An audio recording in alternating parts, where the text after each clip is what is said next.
John Warner, longtime U.S. Senator from Virginia, dies at 94. Former Republican Senator John Warner, who represented Virginia in the U.S. Senate for 3 decades and was widely respected for his views on military affairs, has died.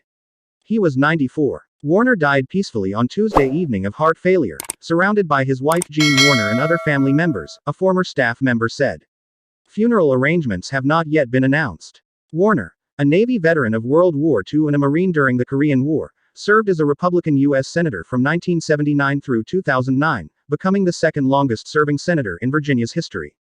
By the time of his retirement, he was seen as a principled Republican who, although he frequently supported the multiple GOP presidents whose terms overlapped with his tenure in the Senate, wasn't afraid to buck his party in several controversial instances and who garnered wide respect across the political spectrum. Virginia, and America, have lost a giant, Virginia Governor Ralph Northam, a Democrat, said in a statement Wednesday in which he also said the Virginia state flag will be flown at half-staff over the Virginia Capitol on the day of his funeral.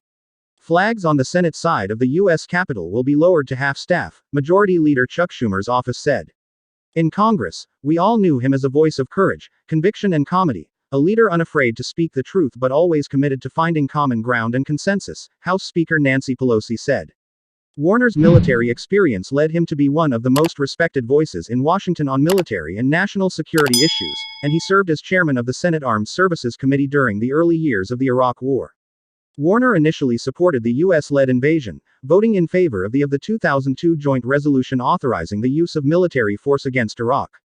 But Warner drew increasingly critical of the war. In 2006, after an overseas trip to Baghdad, Warner said the situation was drifting sideways, and called for a change in course. He opposed then-President George W. Bush's decision to increase troop levels in Iraq in 2007, introducing a bipartisan resolution to put the Senate on the record against the president's plan, and later called on Bush to start withdrawing some troops.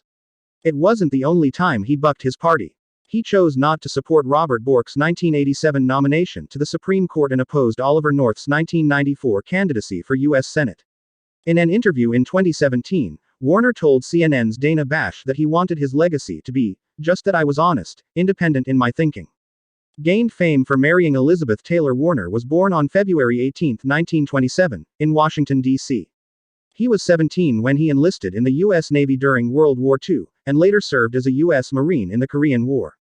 After the war, he earned his law degree and served as a clerk in the U.S. Court of Appeals for the D.C. Circuit before becoming an assistant U.S. attorney in the late 1950s and then going into private practice. He worked in the Department of the Navy for 5 years during the Vietnam War, during which he was Secretary of the Navy from 1972 to 1974. When he served as chairman of the nation's bicentennial celebration in 1976, he met his future wife and Hollywood icon Elizabeth Taylor. I was invited to escort her, at the request of Her Majesty's staff, to the small dinner party given at the British Embassy, Warner recalled during an interview on CNN's Newsroom, in 2011. I say small, but President Ford was there, Vice President Rockefeller, Henry Kissinger. It was quite a party.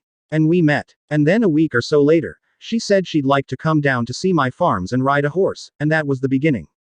Taylor would campaign alongside Warner during his first Senate run in 1978, which he won narrowly, no doubt helped in part by his fame as Taylor's husband. She was an active figure for her husband on the campaign trail, attracting huge crowds at events. But after Warner became a senator, the two separated in 1981 and divorced the following year. Warner and Taylor, however, remained friends until Taylor's death in 2011. Warner later won election to a second term by 70% of the vote against Democratic challenger Edith Harrison. He would serve 5 terms before deciding to retire in 2009, citing his age and the demands of his job.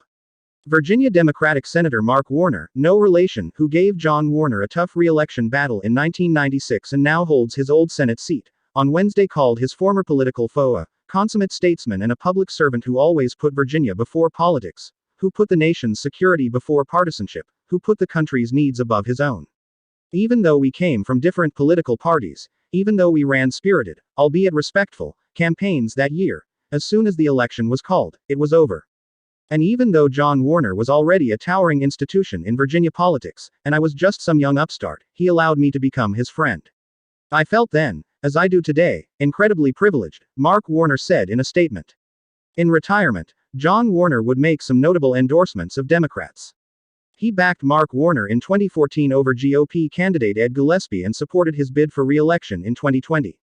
John Warner also endorsed Hillary Clinton for president in 2016 against Republican Donald Trump and backed Joe Biden last year. I have crossed the line to support other candidates because I was looking for what's best for Virginia and then what's best for your party, he told CNN's Bash in 2017. So, I don't know, I have a quixotic spirit in me, and I always knew what I feel it need to be done. This story has been updated with additional details. CNN's Ted Barrett and Kevin Bone contributed to this report.